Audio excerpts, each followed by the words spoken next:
Hi hello ನಮಸ್ತೆ. ನಾನಿವತ್ತು ಒಬ್ಬ ರೌಡಿ ಹೀರೋ ಆದ ಕಥೆಯನ್ನು ಹೇಳ್ತಾ ಇದ್ದೀನಿ. ಮೂವಿ ನೇಮ್ ಬಂದುಬಿಟ್ಟು ಜಿಗರ್ದಂಡ. ಸೊ ಯಾರೆಲ್ಲ ನನ್ನ ಚಾನಲನ್ನು ಹೊಸದಾಗಿ ನೋಡ್ತಾ ಇದ್ದೀರೋ ಬೇಗ ಸಬ್ಸ್ಕ್ರೈಬ್ ಮಾಡ್ಕೊಳ್ಳಿ. ಸರಿ ಬನ್ನಿ ಇವಾಗ ಸ್ಟೋರಿಗೆ ಬರೋಣ. ಮೂವಿ ಸ್ಟಾರ್ಟ್ ಆಗುತ್ತೆ 1973 ಕೊಂಬೈ ಅರಣ್ಯದಲ್ಲಿ. ಅಲ್ಲಿ ಯಾರೋ ಒಂದು ಆನೆಯನ್ನು ಸಾಯಿಸಿ ಆನೆ ದಂತವನ್ನು ಕದ್ದಿದ್ದಾರೆ. ಸೊ ಪೊಲೀಸ್ನವರು ಇದರ ಬಗ್ಗೆ ಇನ್ವೆಸ್ಟಿಗೇಷನ್ ಮಾಡ್ತಿದ್ದಾರೆ. ಅಲ್ಲಿನ ಕಾಡು ಜನಗಳೇ ಈ ಕೆಲಸ ಮಾಡಿರಬೇಕು ಅಂತ ಒಂದಷ್ಟು ಕಾಡಿನ ಜನರನ್ನು ಕೂಡ ಅರೆಸ್ಟ್ ಮಾಡಿರ್ತಾರೆ. ಅವರನ್ನೆಲ್ಲ ತುಂಬಾ ಹೊಡೆದು ಹಿಂಸೆ ಮಾಡ್ತಿದ್ದಾರೆ ಈ ರತ್ನಕುಮಾರ್ ಅನ್ನುವ ಪೊಲೀಸ್ನವರು. ಬಿಕಾಸ್ ಈ ದಂತ ಕದ್ದಿರೋರು ಪೊಲೀಸ್ನವರ ಕಡೆಯವರನ್ನು ಕೂಡ ಮರಕ್ಕೆ ನೇಣು ಹಾಕಿದ್ದಾರೆ. ಈಗ ಕಾಡಿನ ಜನಗಳೆಲ್ಲ ಇದಕ್ಕೂ ನಮಗೂ ಯಾವುದೇ ಸಂಬಂಧವಿಲ್ಲ, ಇದೆಲ್ಲ ಆ ಶೆಟ್ಟಾಣಿ ಕಡೆಯವರು ಮಾಡಿದ್ದಾರೆ ಅಂತ ಹೇಳ್ತಾರೆ. ಆದರೂ ಕೂಡ ರತ್ನಕುಮಾರ್ ಶೆಟ್ಟಾಣಿನ ಹಿಡಿಯೋಕ್ಕಾಗದೆ ಕಾಡಿನ ಜನಗಳಿಗೆ ಹಿಂಸೆ ಕೊಡ್ತಿರ್ತಾನೆ. ಶೆಟ್ಟಾಣಿಗೂ ನಿಮಗೂ ಏನು ಸಂಬಂಧ ಅಂತ ಅವರನ್ನೇ ಎನ್ಕ್ವೈರಿ ಮಾಡ್ತಿದ್ದಾನೆ ಹೊಡೆದು ಬಡ್ದು. ಈಗ ಸೀನ್ನ ಕಟ್ ಮಾಡಿದರೆ ಕಿರುಬ ಅನ್ನೋ ವ್ಯಕ್ತಿನ ತೋರಿಸ್ತಾರೆ. ಇವರು UPSC ಎಕ್ಸಾಮ್ನ ಕ್ಲಿಯರ್ ಮಾಡಿ ಸಬ್ ಇನ್ಸ್ಪೆಕ್ಟರ್ ಆಗ್ತಿದ್ದಾರೆ. ಈ ವಿಷಯನ ತನ್ನ ಹುಡುಗಿಗೆ ಹೇಳೋಕೆ ಅಂತ ಅವರ ಕಾಲೇಜ್ಗೆ ಬಂದಿದ್ದಾರೆ.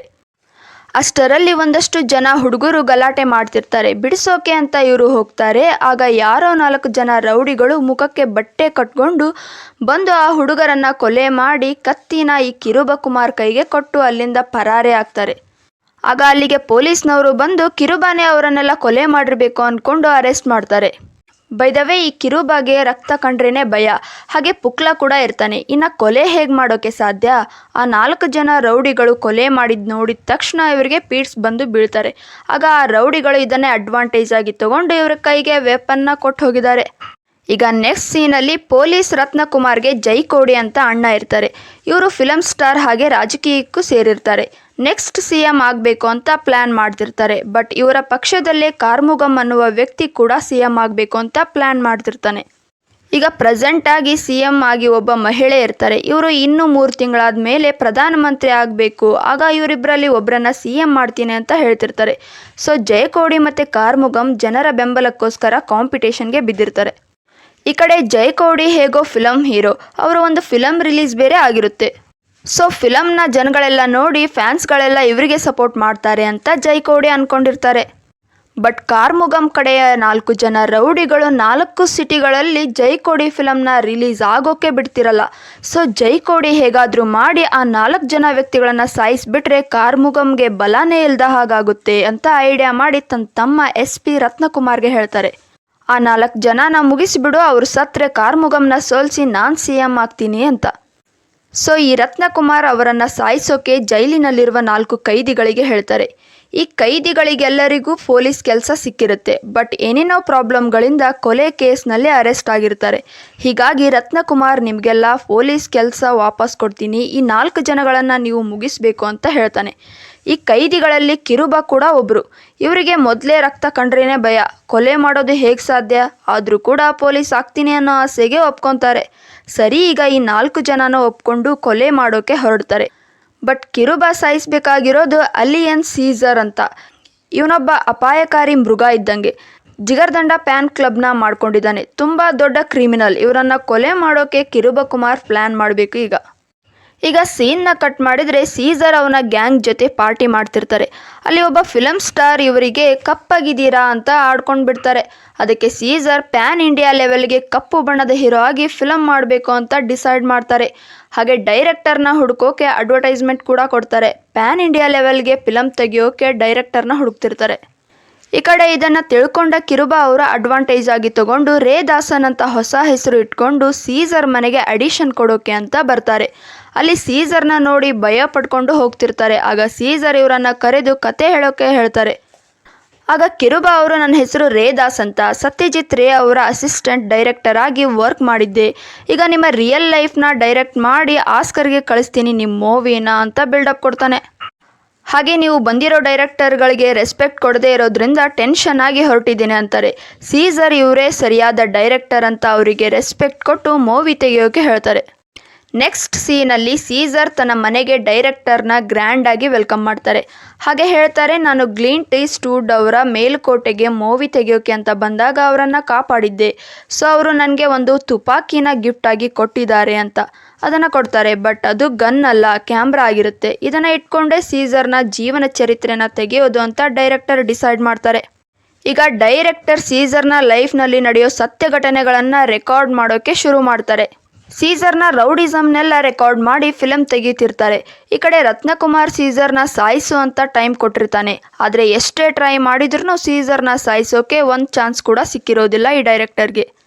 ನೆಕ್ಸ್ಟ್ ಸೀನಲ್ಲಿ ಪೊಲೀಸ್ ರತ್ನಕುಮಾರ್, ಕಿರುಬಕುಮಾರ್ ಮತ್ತು ಆ 3 ಜನ ಕೈದಿಗಳನ್ನು ಕರೆಸಿ ಬೇಗ ಅವರನ್ನೆಲ್ಲ ಸಾಯಿಸಬೇಕು, ಇಲ್ಲ ಅಂದರೆ ನಿಮ್ಮನ್ನು ಹಾಗೆ ನಿಮ್ಮ ಕುಟುಂಬದವ್ರನ್ನೆಲ್ಲ ಮುಗಿಸಿಬಿಡ್ತೀನಿ ಅಂತ ಭಯಪಡಿಸ್ತಾರೆ. ಹೇಗಾದರೂ ಮಾಡಿ ಸೀಸರ್ನ ಸಾಯಿಸಲೇಬೇಕು ಅಂತ ಡೈರೆಕ್ಟರ್ ಹೊರಡ್ತಾರೆ. ಈ ಕಡೆ ಸೀಸರ್ಗೆ ಒಬ್ಳು ಹೆಂಡತಿ ಇರ್ತಾಳೆ. ಅವಳು ತುಂಬು ಗರ್ಭಿಣಿ. ಸೀಸರ್ ಎಷ್ಟೇ ದೊಡ್ಡ ರೌಡಿ ಆಗಿದ್ರೂ ಹೆಂಡತಿಗೆ ಅವನ ಮೇಲೆ ಒಂಚೂರು ಭಯನೇ ಇರೋದಿಲ್ಲ. ಯಾವಾಗಲೂ ಸೀಸರ್ಗೆ ಬೈತಿರ್ತಾಳೆ. ಹೀಗೆ ಒಂದಿನ ಡೈರೆಕ್ಟರ್ಗೂ ಕೂಡ ಬೈತಾಳೆ. ಓದಿರೋವ್ರ ಥರ ಇದೆಯಾ, ಈ ರೌಡಿ ಮನುಷ್ಯನ ಮೇಲೆ ಮೂವಿ ಮಾಡೋ ಬದಲು ಒಳ್ಳೆ ಜನಗಳ ಮೇಲೆ ಮಾಡು ಅಂತ ಹೇಳ್ತಾಳೆ. ಹಾಗೆ ಡೈರೆಕ್ಟರ್ಗೆ ಹೇಳ್ತಾಳೆ, ಸೀಸರ್ ಕೂಡ ಒಳ್ಳೆಯವನಾಗಿದ್ದ, ಒಂದು ಕೆಟ್ಟ ಘಟನೆಯಿಂದ ಹೀಗಾದ ಅಂತಾಳೆ. ಆ ಘಟನೆ ಏನು ಅಂದರೆ ಸೀಸರ್ ಕಾಡಿನಲ್ಲೇ ಹುಟ್ಟಿ ಬೆಳೆದಿರ್ತಾನೆ, ಬೇಟೆಗಾರ ಕೂಡ ಆಗಿರ್ತಾನೆ. ಬಟ್ ಕಾಡಿನ ಅಧಿಪತಿ ಆನೆನ ಮಾತ್ರ ಬೇಟೆ ಆಡಬಾರ್ದು ಅನ್ನೋದು ಈ ಕಾಡು ಜನಗಳ ಪ್ರತೀತಿ ಆಗಿರುತ್ತೆ. ಸೊ ಹೀಗೆ ಒಂದಿನ ಸೀಸರ್ ತಂದೆ ದುಡ್ಡಿನ ಆಸೆಗಾಗಿ ಆನೆ ಬೇಟೆ ಆಡೋಕೆ ಸೀಸರ್ ಮತ್ತು ಅವರ ಅಣ್ಣನ ಕರ್ಕೊಂಡು ಹೋಗ್ತಾರೆ. ಅಲ್ಲಿ ಅತಿನಿ ಅನ್ನೋ ಆನೆ ಸೀಸರ್ ಎದುರಿಗೆ ಬರುತ್ತೆ. ಇದು ಸೀಸರ್ಗೆ ಗೊತ್ತಿರೋ ಆನೆ ಆಗಿರೋದ್ರಿಂದ ಸೊ ಅದನ್ನು ಹೊಡೆಯೋಕೆ ಮನಸ್ಸಾಗದೆ ಆನೆನ ಬಿಡ್ತಾರೆ. ಬಟ್ ಸೀಸರ್ ಅವರಪ್ಪ ಮತ್ತೊಂದು ಆನೆನ ಕೊಂದಿರ್ತಾರೆ. ಅದನ್ನು ನೋಡಿದ ಅತಿನಿ ಇವ್ರ ಕಡೆಗೆ ನುಗ್ಗಿ ಸೀಸರ್ ಅಣ್ಣನ ಗುದ್ದಿ ಬಿಡುತ್ತೆ. ಅವರಣ್ಣ ಅಲ್ಲೇ ಸತ್ತೋಗ್ಬಿಡ್ತಾರೆ. ಅವತ್ತಿಂದ ಸೀಸರ್ ಯಾರಿಗೂ ಕನಿಕರ ತೋರಿಸಬಾರ್ದು ಅಂತ ಗುಂಡಾಗಿರಿ ರೌಡಿಸಮ್ ಮಾಡ್ತಿದ್ದಾರೆ. ಹಾಗೆ ನೀವು ತೆಗಿತಿರೋ ಸಿನಿಮಾ ಅವರನ್ನು ಬದಲಾಯಿಸುತ್ತೆ, ಅವರನ್ನು ಒಳ್ಳೆಯವರಾಗಿ ತೋರಿಸಿ ಅಣ್ಣ ಅಂತಾಳೆ. ನೆಕ್ಸ್ಟ್ ಡೇ ಮಾರ್ನಿಂಗ್ ಸೀಸರ್ನ ಹೆಂಡತಿಯದು ಸೀಮಂತ ಕಾರ್ಯ ಇರುತ್ತೆ. ಕಾರ್ಯಕ್ಕೆ 3 ಜನ ಗ್ಯಾಂಗ್ಸ್ಟರ್ಸ್ಗಳನ್ನು ಕರೆದಿರ್ತಾನೆ. ಬಟ್ ಅದರಲ್ಲಿ ಒಬ್ಬರನ್ನ ರತ್ನನ್ ಕಡೆಯ ಕೈದಿ ಕೊಲೆ ಮಾಡಿರೋ ವಿಷಯ ಸೀಸರ್ಗೆ ಗೊತ್ತಾಗುತ್ತೆ. ಸೀಮಂತ ಕಾರ್ಯದ ದಿನ ಆ ಗ್ಯಾಂಗ್ಸ್ಟರ್ ಮಹಡಿ ಮೇಲಿಂದ ಬಿದ್ದು ಸತ್ತಿದ್ದಾರೆ ಅಂತ ಅವ್ರ ಕಡೆಯವನು ಹೇಳ್ತಾನೆ. ಆದರೆ ಸೀಸರ್ಗೆ ಡೌಟ್ ಬರುತ್ತೆ. ಸೊ ಬಾಡಿನ ಪೋಸ್ಟ್ ಮಾರ್ಟಮ್ ಮಾಡೋಣ ಅಂತ ಹಾಸ್ಪಿಟಲ್ಗೆ ಕರ್ಕೊಂಡು ಹೋಗ್ತಾರೆ. ಆಗ ಗೊತ್ತಾಗುತ್ತೆ ಇವರನ್ನು ಯಾರೋ ಕೊಲೆ ಮಾಡಿದ್ದಾರೆ ಅಂತ ಡಾಕ್ಟರ್ ಹೇಳ್ತಾರೆ. ಆಗ ಸೀಸರ್ ನಮ್ಮಲ್ಲೇ ಯಾರೋ ಒಬ್ಬ ಸಾಯಿಸಿದ್ದಾನೆ ಅಂತ ಹುಡುಕಾಡ್ತಿರ್ತಾನೆ. ಈ ಕಡೆ ಡೈರೆಕ್ಟರ್ಗೆ ನಾನೆಲ್ಲಿ ಸಿಕ್ಕಾಕೋತೀನೋ, ನಾನು ಕೂಡ ಇವರನ್ನು ಸಾಯಿಸೋಕೆ ಬಂದಿದ್ದೀನಿ ಅಂತ ಪುಕ ಅಂತಿರುತ್ತೆ. ಈಗ ಸೀಸರ್ ಯಾರೋ ಸಾಯಿಸಿದ್ದು ಅಂತ ಯೋಚನೆ ಮಾಡ್ತಿರ್ತಾನೆ. ಆಗ ಸೀಮಂತ ಕಾರ್ಯಕ್ಕೆ ಇನ್ವೈಟ್ ಮಾಡೋಕ್ಕೆ ಹೋದಾಗ ಆ ಗ್ಯಾಂಗ್ಸ್ಟರ್ನ ಮನೆಯಲ್ಲಿ ಒಬ್ಳು ವೇಶ್ಯೆ ಇರ್ತಾಳೆ. ಅವಳನ್ನು ಹೋಗಿ ವಿಚಾರಿಸಿದಾಗ ಕೊಲೆಗಾರನ ಮಾಹಿತಿಯನ್ನು ಕೊಡ್ತಾಳೆ. ಸೀಸರ್ ಅದರಲ್ಲಿರೋ ನಂಬರ್ಗೆ ಕಾಲ್ ಮಾಡ್ತಾನೆ. ಆಗ ಗೊತ್ತಾಗುತ್ತೆ ಅದು ಪೊಲೀಸ್ ಸ್ಟೇಷನ್ ನಂಬರ್ ಅಂತ. ಸೊ ಪೊಲೀಸ್ನವರೇ ಇವರನ್ನೆಲ್ಲ ಸಾಯಿಸೋಕೆ ಸ್ವಲ್ಪ ಜನನ ಕಳಿಸಿದಾರ ಅಂತ ಗೊತ್ತಾಗುತ್ತೆ. ಆ ಕೊಲೆಗಾರ ಊರು ಬಿಟ್ಟು ಟ್ರೈನ್ನಲ್ಲಿ ಹೋಗ್ತಿರ್ತಾನೆ. ಸೀಸರ್ ಅಲ್ಲಿಗೆ ಹೋಗಿ ಅವನನ್ನು ಎಳ್ಕೊಂಡು ಬಂದು ಸಾಯಿಸ್ತಾನೆ. ಆ ಕೊಲೆಗಾರ ಬೇರೆ ಯಾರೂ ಅಲ್ಲ, ಡೈರೆಕ್ಟರ್ ಫ್ರೆಂಡ್ ಕೈದಿ. ಹಿಂದಿನ ದಿನ ಕೊಲೆ ಮಾಡಿ ಓಡ್ತಿರ್ಬೇಕಾದ್ರೆ ಡೈರೆಕ್ಟರ್ನ ಮೀಟ್ ಆಗಿ ಮಾತಾಡೋದನ್ನು ಸೀಸರ್ ಕಡೆಯ ಮುರುಗನ್ ಅನ್ನುವ ವ್ಯಕ್ತಿ ನೋಡಿರ್ತಾನೆ. ಈ ಮ್ಯಾಟ್ರನ್ನ ಸೀಸರ್ಗೆ ಹೇಳಬೇಕಾದ್ರೆ ಡೈರೆಕ್ಟರ್ ಮುರುಗನಿಗೂ ಕೊಲೆಗಾರನಿಗೂ ಲಿಂಕ್ ಇದೆ ಅಂತ ಹಾಕಿ ಕೊಟ್ಬಿಡ್ತಾನೆ. ಆಗ ಮುರುಗನ್ ಪೀಡ್ಸ್ ಬಂದು ಬೀಳ್ತಾನೆ. ಇದನ್ನು ನೋಡಿದ ಸೀಸರ್ ಅವನನ್ನು ಸಾಯಿಸಿ ಈ ಹಿಂದೆ ಕೊಲೆ ಮಾಡಿ ಫೀಡ್ಸ್ ಬಂದವನ ಕೈಲಿ ಕತ್ತಿ ಇಟ್ಟು ಹೋಗಿದ್ವಲ್ಲ ಅಂತ ಹೇಳಿ ನಗಾಡ್ತಾರೆ. ಸೊ ಮೂವಿ ಸ್ಟಾರ್ಟಿಂಗ್ನಲ್ಲಿ ಕಾಲೇಜ್ನಲ್ಲಿ 4 ಜನ ರೌಡಿಗಳು ಬಂದು ಕೊಲೆ ಮಾಡಿ ಕತ್ತಿನ ಕಿರುಬನ ಕೈಲಿ ಕೊಟ್ಟು ಹೋಗಿರ್ತಾರಲ್ಲ, ಅವರು ಬೇರೆ ಯಾರೂ ಅಲ್ಲ, ಈ ಸೀಸರ್ ಮತ್ತು ಅವನ ಗ್ಯಾಂಗ್ನವರು. ಹಾಗೆ ಆ ಪೀಡ್ಸ್ ಬಂದಿರೋ ವ್ಯಕ್ತಿ ಬೇರೆ ಯಾರೂ ಅಲ್ಲ, ಅವನೇ ಈ ಡೈರೆಕ್ಟರ್ ಕಿರುಬಕುಮಾರ್. ಈಗ ಕಿರುಬಾಗೆ ಸೀಸರ್ ಮೇಲೆ ತುಂಬಾ ಕೋಪ ಬರುತ್ತೆ. ಹೇಗಾದರೂ ಮಾಡಿ ಸೀಸರ್ನ ಸಾಯಿಸಲೇಬೇಕು ಅಂತ ಒಂದು ಪ್ಲ್ಯಾನ್ ಮಾಡ್ತಾನೆ. ಹೇಗೂ ಇವನನ್ನು ಕೊಲ್ಲೋ ಮೀಟ್ರ್ ನನಗಿಲ್ಲ, ಸೊ ಸೀಸರ್ನ ಶಟ್ಟಾಣಿ ಮೇಲೆ ಎತ್ಕೊಟ್ಟೋಣ ಅಂತ. ಈಗ ಡೈರೆಕ್ಟರ್ ಸೀಸರ್ ಹತ್ರ ಬಂದು ಆಸ್ಕರ್ ಅವಾರ್ಡ್ ರೇಂಜ್ಗೆ ಸಿನಿಮಾ ಆಗಬೇಕು ಅಂದರೆ ಜನಗಳಿಗೆ ಒಳ್ಳೆ ಕೆಲಸ ಮಾಡಬೇಕು. ಸೊ ನೀವು ನಿಜವಾಗ್ಲೂ ಹೀರೋನ ಆಗಿದ್ದರೆ ಶಟ್ಟಾಣಿನ ಹೊಡೆದು ಕಾಡು ಜನರನ್ನು, ಆನೆಗಳನ್ನು ಕಾಪಾಡಿದರೆ ಒಂದು ಒಳ್ಳೆ ಹಿಟ್ಟಾಗಿ ಬಿಡುತ್ತೆ ಸಿನಿಮಾ ಅಂತ ಬಿಲ್ಡಪ್ ಕೊಡ್ತಾರೆ. ಹಾಗೆ ಆ ಶಟ್ಟಾಣಿನ ಜೀವಂತವಾಗಿ ಹಿಡಿದು ಪೊಲೀಸ್ನವ್ರಿಗೆ ಒಪ್ಪಿಸಬೇಕು, ಗನ್ಗಳನ್ನೆಲ್ಲ ಯೂಸ್ ಮಾಡೋದು ಬೇಡ ಅಂತ ಕಂಡೀಷನ್ ಕೂಡ ಹಾಕ್ತಾರೆ. ಇದಕ್ಕೆಲ್ಲ ಸೀಸರ್ ಒಪ್ಕೊಳ್ತಾರೆ. ಡೈರೆಕ್ಟರ್ ಹಾಗೆ ಸೀಸರ್ ಕಾಡಿಗೆ ಹೋಗಿ ಅಲ್ಲಿರುವ ಜನಗಳಿಗೆ ನಾನು ನಿಮ್ಮನ್ನು ಕಾಪಾಡ್ತೀನಿ, ಆ ಶಟ್ಟಾಣಿನ ಪೊಲೀಸರಿಗೆ ಹಿಡಿದು ಕೊಡ್ತೀನಿ ಅಂತ ಸೀಸರ್ ಆಶ್ವಾಸನೆ ಕೊಡ್ತಾನೆ. ಆದರೆ ಸೀಸರ್ ಹೆಂಡತಿ ಮೊದಲು ಪೊಲೀಸ್ನವರು ಹಿಡ್ಕೊಂಡು ಹೋಗಿರೋ ನಮ್ಮ ಜನಗಳನ್ನೆಲ್ಲ ಕರ್ಕೊಂಡು ಬಾ, ಆಮೇಲೆ ಶಟ್ಟಾಣಿನ ಹಿಡಿಯುವಂತೆ ಅಂತಾಳೆ.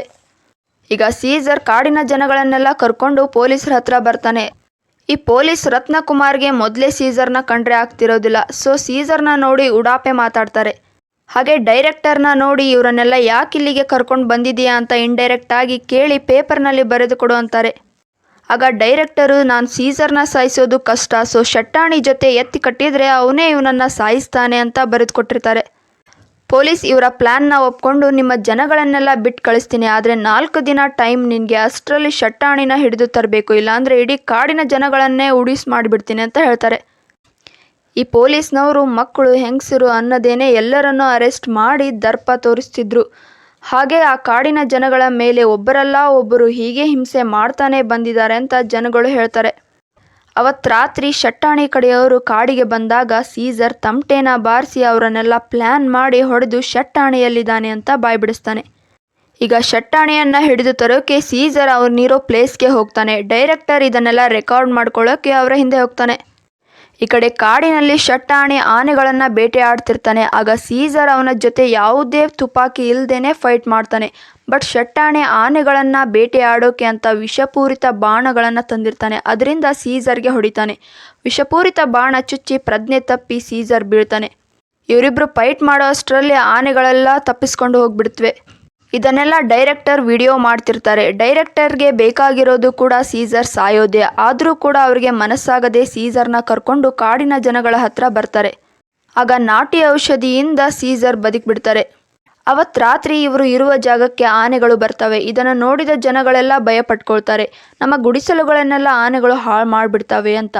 ಬಟ್ ಆ ಆನೆಗಳು ಸೀಸರ್ ಬಚಾವ್ ಮಾಡಿದ್ರಲ್ಲ ಅದೇ ಆನೆಗಳು, ಅವು ಸೇಡ್ ತೀರಿಸ್ಕೊಳ್ಳೋಕೆ ಬಂದಿರೋದಿಲ್ಲ, ಧನ್ಯವಾದ ಹೇಳೋಕೆ ಬಂದಿದ್ದಾವೆ ಅಂತ ಸೀಸರ್ ಹೆಂಡತಿ ಹೇಳ್ತಾಳೆ. ಈಗ ಸೀಸರ್ ಆನೆಗಳ ಹತ್ರ ಹೋಗ್ತಾನೆ. ಆನೆಗಳು ಸೀಸರ್ನ ತಲೆ ಮೇಲೆ ಸೊಂಡಿಲುಗಳನ್ನು ಇಟ್ಟು ಧನ್ಯವಾದ ಹೇಳಿ ಹೋಗ್ತವೆ. ಊರಿನ ಜನರಿಗೆಲ್ಲ ಆನೆಗಳು ಎಷ್ಟು ಒಳ್ಳೆಯವು ಅಂತ ಮತ್ತೊಂದು ಸಲ ಗೊತ್ತಾಗುತ್ತೆ. ಅವತ್ತು ರಾತ್ರಿ ಸೀಸರ್ ತಂದೆ ಕಾಡನ್ನು ಆನೆಗಳನ್ನು ನೀನು ಕಾಪಾಡಲೇಬೇಕು ಅಂತ ಹೇಳಿ ಅಲ್ಲೇ ಜೀವ ಬಿಡ್ತಾರೆ. ನೆಕ್ಸ್ಟ್ ಡೇ ಮತ್ತೆ ಶಟ್ಟಾಣಿನ ಹಿಡಿಲೇಬೇಕು ಅಂತ ಡಿಸೈಡ್ ಮಾಡ್ತಾರೆ ಸೀಸರ್. ಈ ಸಲ ಶಟ್ಟಾಣಿ ಗ್ಯಾಂಗ್ ಮೇಲೆ ಅಟ್ಯಾಕ್ ಮಾಡಿ ಶಟ್ಟಾಣಿನ ಒಂಟಿಯಾಗಿ ಹಿಡಿದು ಫೈಟ್ ಮಾಡಿ ಜನಗಳ ಮಧ್ಯೆ ಕರ್ಕೊಂಡು ಹೋಗ್ತಾರೆ. ಹಾಗೆ ಪೊಲೀಸ್ನವರ ಹತ್ರ ಬಂದು ಈ ಶಟ್ಟಾಣಿನ ನಿಮಗೆ ಒಪ್ಪಿಸಬೇಕು ಅಂದರೆ CM ಇಲ್ಲಿಗೆ ಬರಬೇಕು, ಬಿಕಾಸ್ ಈ ಶಟ್ಟಾಣಿ ಅನ್ನೋ ಮೃಗನ ಹಿಡಿಯೋಕ್ಕೋಸ್ಕರ ಈ ಕಾಡು ಜನಗಳು ಎಷ್ಟೊಂದು ಜನ ಪ್ರಾಣ ಕಳ್ಕೊಂಡಿದ್ದಾರೆ. ನಿಮ್ಮ ಯಾರ ಕೈಲೂ ಆಗದೆ ಇರೋ ಕೆಲಸನ ನಾನು ಮಾಡಿದ್ದೀನಿ, CMನ ಕರೆಸು ಅಂತ ಆವಾಜ್ ಹಾಕ್ತಾರೆ. CM ಡೈರೆಕ್ಟ್ ಕಾಡಿಗೆ ಬರ್ತಾರೆ. CM ಮೇಡಮ್ ಸೀಸರ್ನ ಕರೆದು ನಾವು ಮಾಡೋಕ್ಕಾಗದೆ ಇರೋ ಕೆಲಸನ ನೀನು ಮಾಡಿದ್ಯಾ, ಈ ನಾಡಿಗೆ ಹೀರೋ ನೀವು ಅಂತ ಶಹಬಾಷ್ಗಿರಿ ಕೊಡ್ತಾರೆ. ಪೊಲೀಸ್ನವರು ಶಟ್ಟಾಣಿನ ಅರೆಸ್ಟ್ ಮಾಡಿ ಕರ್ಕೊಂಡು ಹೋಗ್ತಾರೆ. ಈ ಕಡೆ ಕಾಡಿನ ಜನಗಳೆಲ್ಲ ಶಟ್ಟಾಣಿನ ಪೊಲೀಸ್ನವರಿಗೆ ಒಪ್ಪಿಸಿದ್ರು. ಸೀಸರ್ ಇನ್ಮುಂದೆ ನಾವು ಆರಾಮಾಗಿ ನೆಮ್ಮದಿಯಿಂದ ಇರ್ಬೋದು ಅಂತ ಹಬ್ಬ ಮಾಡ್ತಿರ್ತಾರೆ. ಡೈರೆಕ್ಟರ್ಗೆ ಕಾಡಿನಲ್ಲಿರೋ ಹುಡುಗಿ ಜೊತೆ ಪ್ರೀತಿ ಆಗುತ್ತೆ. ಅವರಿಗೆ ಅಲ್ಲೇ ಮದುವೆ ಮಾಡಿಸ್ತಾರೆ ಸೀಸರ್. ಅದೇ ಟೈಮ್ಗೆ ಸೀಸರ್ ಹೆಂಡತಿಗೆ ಮಗು ಆಗುತ್ತೆ. ಆ ಕಾಡಿನ ನಂಬಿಕೆ ಪ್ರಕಾರ ಮಗುನ ತಂದೆಗೆ ತೋರಿಸ್ಬೇಕು ಅಂದರೆ ಕಾಡಿನಲ್ಲಿರುವ ಮುಳ್ಳಿನ ಗಿಡನ ತಗೊಂಡು ಬರಬೇಕು. ಸೊ ಸೀಸರ್ ಮತ್ತು ಡೈರೆಕ್ಟರ್ ಹೋಗಿ ಕಾಡಿನಲ್ಲಿ ಮುಳ್ಳಿನ ಗಿಡನ ಹುಡುಕ್ತಿರ್ತಾರೆ. ಅಲ್ಲಿ ಯಾರೋ ಒಂದು ಆನೆಯನ್ನು ಸಾಯಿಸಿರ್ತಾರೆ. ಶಟ್ಟಾಣಿನ ಜೈಲಿಗೆ ಕಳಿಸಿದ್ದೀನಿ, ಇನ್ಯಾರು ಈ ಕೆಲಸ ಮಾಡ್ತಿದ್ದಾರೆ ಅಂತ ನೋಡ್ತಾರೆ. ಒಂದು ಮರದ ಕೆಳಗೆ ಶಟ್ಟಾಣಿಗೆ ಗಾಯವಾಗಿ ಕುಳಿತಿರ್ತಾನೆ. ಆಗ ಸೀಸರ್ ಅವನನ್ನು ಕೇಳ್ತಾರೆ, ನಿನ್ನ ಪೊಲೀಸ್ನವ್ರಿಗೆ ಒಪ್ಪಿಸಿದ್ದೆ, ನೀನು ಹೇಗೆ ಇಲ್ಲಿಗೆ ಬಂದೆ ಅಂತ. ಆಗ ಸ್ಟೋರಿನ ಸ್ವಲ್ಪ ಫ್ಲ್ಯಾಶ್ ಬ್ಯಾಕಿಗೆ ತೋರಿಸ್ತಾರೆ. ಪೊಲೀಸ್ ಸ್ಟೇಷನ್ನಲ್ಲಿ ಶಟ್ಟಾಣಿನ ಹಿಡಿದು ಕೊಟ್ಟು ಸೀಸರ್ ಮತ್ತು ಕಾಡು ಜನಗಳು ಹೊರಡ್ತಾರೆ. ಬಟ್ CM ಮೇಡಮ್ ಕಾರ್ಮುಗಮ್ನ ಕರೆದು ಅವರಿಗೆ ಚಪ್ಪಲಿಯಿಂದ ಹೊಡೆದು ಶಟ್ಟಾಣಿನ ಹಿಡಿಯೋಕೆ ಆಗದೆ ನಾವೇನಿಲ್ಲ, ಇವನನ್ನು ಸಾಕ್ತಿರೋದೇ ನಾನು, ಈ ಕಾಡಿನ ಜೊತೆನೂ 3 ಕಾಡಿನಲ್ಲಿರೋ ಮನುಷ್ಯರನ್ನು ಹಾಗೆ ಮೃಗಗಳು ಇಲ್ಲದೇ ಇರೋ ಹಾಗೆ ಮಾಡೋದೇ ನನ್ನ ಉದ್ದೇಶ. ಹೀಗೆ ಮಾಡಿದ್ರೇ ನಾನು ಪ್ರೈಮ್ ಮಿನಿಸ್ಟರ್ ಆಗೋಕ್ಕೆ ಸಾಧ್ಯ, ಇದು ನನ್ನ ರಾಜತಂತ್ರ ಅಂತ ಹೇಳ್ತಾರೆ. ಹಾಗೆ ಇದನ್ನೇನಾದರೂ ಸೀಸರ್ಗೆ ಬಾಯಿ ಬಿಟ್ಟರೆ ಕುಟುಂಬ ಸಮೇತ ಎಲ್ಲರನ್ನ ಸಮಾಧಿ ಮಾಡಿಬಿಡ್ತೀನಿ ಅಂತ ಬಾಯಿಗೆ ಬಂದಂಗೆ ಬೈದು ಕಳಿಸ್ಬಿಡ್ತಾರೆ. ಈ ಕಡೆ DSP ರತ್ನಕುಮಾರ್ಗೆ ಹೇಳ್ತಾರೆ, ಈ ಸೀಸರ್ನ ಹೆಣವಾಗಿ ನೋಡಬೇಕು, ಈ ಕಾಡು ಜನ ನಾಶವಾಗಬೇಕು ಅಂತ ಹೇಳ್ತಾರೆ. ಈ ಮ್ಯಾಟ್ರನ್ನೆಲ್ಲ ಶಟ್ಟಾಣಿ ಸೀಸರ್ಗೆ ಹೇಳ್ತಾನೆ. ಹಾಗೆ ರಾಜಕಾರಣಿಗಳ ಕುತಂತ್ರದಿಂದ ನಮ್ಮ ಕಾಡು ಜನನ ರಕ್ಷಿಸು ಅಂತ ಹೇಳ್ತಾನೆ. ಈ ಕಡೆ DSP ರತ್ನಕುಮಾರ್ ತನ್ನ ಡಿಪಾರ್ಟ್ಮೆಂಟ್ನೆಲ್ಲ ಕರ್ಕೊಂಡು ಶಟ್ಟಾಣಿ ಮೇಲಿರೋ ಅಪರಾಧನೆಲ್ಲ ಸೀಸರ್ ಮೇಲೆ ಹಾಕಿ ಅವನನ್ನು ಹಿಡಿಬೇಕು. ಅವನಿಗೆ ಇಷ್ಟು ದಿನ ಕಾಡು ಜನಗಳ ಆಶ್ರಯ ನೀಡಿದ್ದಾರೆ, ಸೊ ಅವರನ್ನೆಲ್ಲ ಮುಗಿಸಿ ಆದರೂ ಪರವಾಗಿಲ್ಲ, ಆ ಸೀಸರ್ನ ಹೆಣವಾಗಿ ಆದರೂ ಸರಿ ಹಿಡಿಲೇಬೇಕು ಅಂತ ಹೋಗ್ತಾರೆ. ಈ ಕಡೆ ಸೀಸರ್ ತಮ್ಮ ಕಾಡು ಜನಗಳಿಗೆಲ್ಲ ಈ ರಾಜಕೀಯದವರ ಕುತಂತ್ರವನ್ನು ಹೇಳ್ತಾರೆ. ಆಗ ಡೈರೆಕ್ಟರ್ ಎಲ್ಲರೂ ತಪ್ಪಿಸ್ಕೊಳ್ಳಿ, ಇಲ್ಲ ಅಂದರೆ ಎಲ್ಲರನ್ನ ಕೊಂದ್ಬಿಡ್ತಾರೆ, ಇವರು ನ್ಯಾಯವಾಗಿ ಗೆಲ್ಲೋಕೆ ಆಗೋಲ್ಲ ಇಲ್ಲಿ ಅಂತ. ಬಟ್ ಕಾಡಿನ ಜನಗಳೆಲ್ಲ ಇಲ್ಲೇ ಇರ್ತೀವಿ, ಕಾಡನ್ನು ನಾವು ಬಿಟ್ಟಿರೋಲ್ಲ ಅಂತ ಅವರು ಕಾಡಿನ ಸೆಂಟಿಮೆಂಟಲ್ಲಿ ಇರ್ತಾರೆ. ಆಗ ಸೀಸರ್ ಒಂದು ಡಿಸಿಷನ್ ತಗೊಳ್ತಾರೆ. ನಾವೆಲ್ಲ ಸಾಯೋದಂತರೂ ಖಂಡಿತ, ನಮ್ಮನ್ನೆಲ್ಲ ಕೊಂದು ಕಾಡನ್ನು ವಶಪಡಿಸಿಕೊಳ್ಳೋಕೆ ಪಡೆನೇ ಬರ್ತಿದೆ. ಅವರಿಗೆ ಹೆದರೋ ಅವಶ್ಯಕತೆ ಇಲ್ಲ. ನಮ್ಮ ಬಿಲ್ಲು ಬಾಣಗಳು ಅವರ ತುಪಾಕಿ ಮುಂದೆ ಸೋತರೂ ಕೂಡ ಆ ಹೇಡಿಗಳನ್ನು ದಂಡಿಸೋದಕ್ಕೆ ನಮ್ಮ ಹತ್ರ ಇರೋ ಒಂದೇ ಒಂದು ಆಯುಧ ಇದೆ, ಅದೇ ಈ ಸಿನಿಮಾ. ನಾವಿದನ್ನು ಮರೆತರೂ ಎಷ್ಟೇ ವರ್ಷ ಆದರೂ ಕೂಡ ನಮಗೆ ಇದರಿಂದ ನ್ಯಾಯ ಸಿಕ್ಕೇ ಸಿಗುತ್ತೆ. ನಾವು ಇವ್ರ ಜೊತೆ ಹೊಡೆದಾಡದೆ ಸಂತೋಷವಾಗಿ ಹಾಡ್ಕೊಂಡು ಸಾವಿಗೆ ಶರಣು ಆಗೋಣ ಅಂತ ಹೇಳ್ತಾರೆ.